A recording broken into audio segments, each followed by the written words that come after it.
Ring makudang-kudang rahina pungkuran puniki sabah deres mibenen wawidangan Bangli. Krama kaelengan mangda setata waspada ngarepin kewentenan tanah embit wiadin taru sane mejanten dangan runtuh.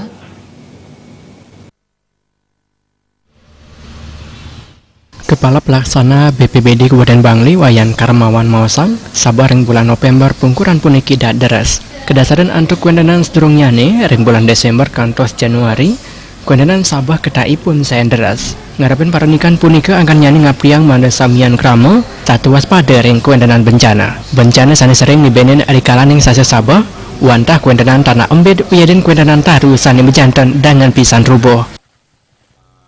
Kebencanaan khususnya dari geologi tadi menyampaikan bahwa untuk bulan-bulan ini yang berpotensi itu adalah cuma curah hujan yang tinggi, tidak disertai dengan petir.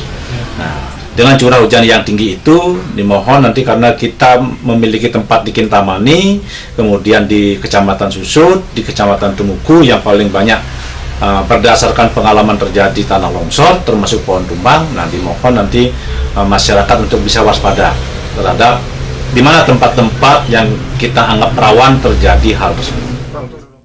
Wayan Karmawan ngawahin wawidangan ring Bangli sanidangan keni bencana menekadi Kecamatan Kintamani, Kecamatan Susut, Kecamatan Tembuku, wiyaden Kecamatan Bangli. Sipariana Mewa Angga Balti.